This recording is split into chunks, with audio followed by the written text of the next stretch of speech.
Bonjour tout le monde. Matinterbios présente une nouvelle série intitulée Limites et interprétations géométriques dans les examens nationaux de bac.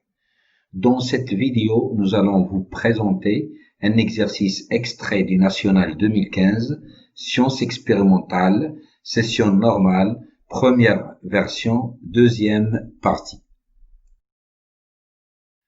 Dans cet exercice, on a posé toutes les questions concernant les limites et leur interprétation géométrique en se basant sur la fonction g de la deuxième partie du bac précédemment évoquée.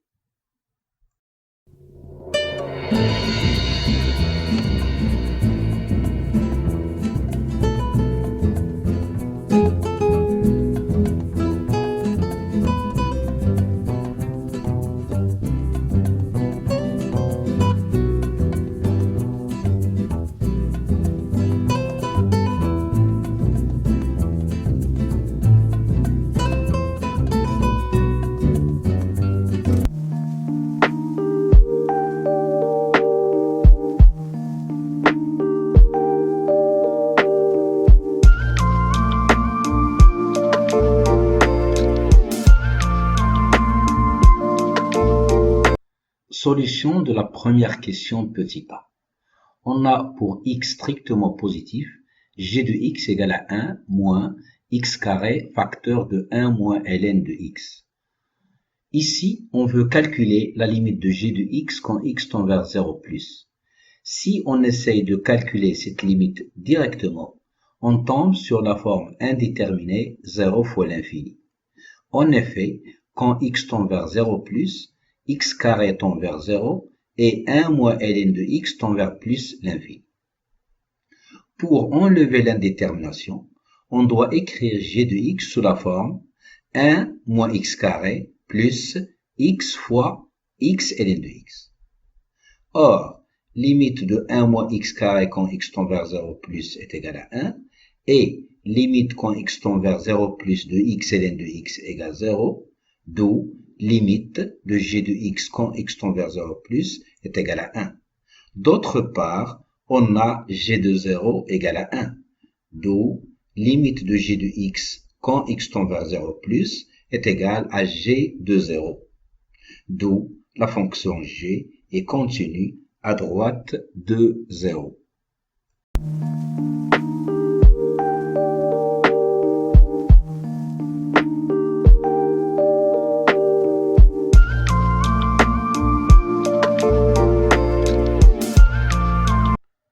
Solution de la question petit b. Pour x strictement positif, on pose grand A égale g de x moins g de 0 sur x moins 0. Ça, c'est le taux d'accroissement relatif à x0 égale 0.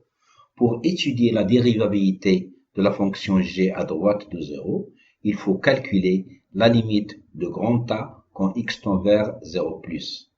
Maintenant, on doit d'abord le simplifier. On a grand A égale 1 moins x carré plus x multiplié par x ln de x moins 1 le tout sur x.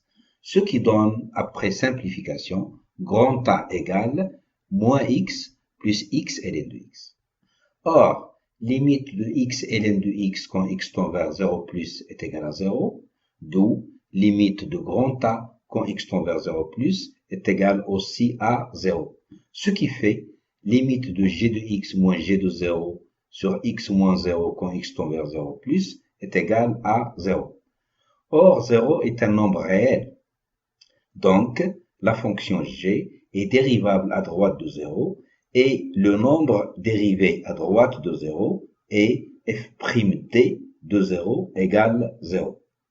L'interprétation géométrique de ce résultat, c'est que la courbe CG admet une demi-tangente horizontale à droite de 0.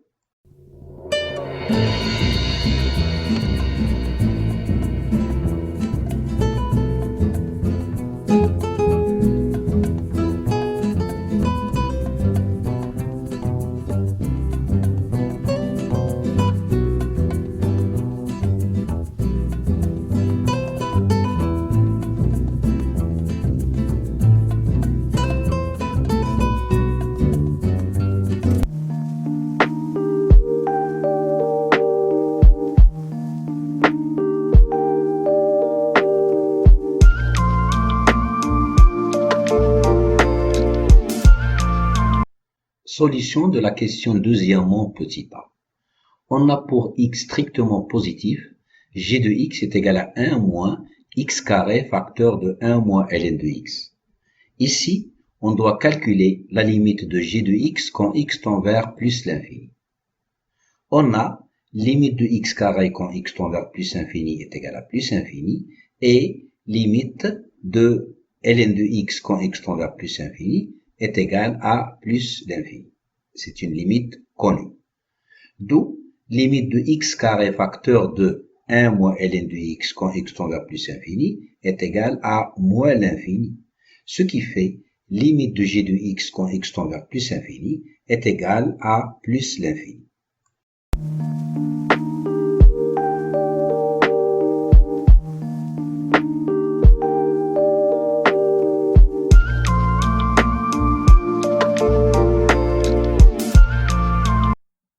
Solution de la question petit b. On a pour tout x strictement positif, g de x égale à 1 moins x carré facteur de 1 moins ln de x. Ici, on doit calculer la limite de g de x sur x quand x tend vers plus l'infini. On a g de x sur x égale 1 sur x moins x facteur de 1 moins ln de x. Or, limite quand x tend vers plus infini de 1 sur x égale 0 et limite de ln de x quand x tend vers plus infini est égale à plus l'infini. C'est une limite connue. Ce qui fait limite de g de x sur x quand x tend vers plus infini est égale à plus l'infini.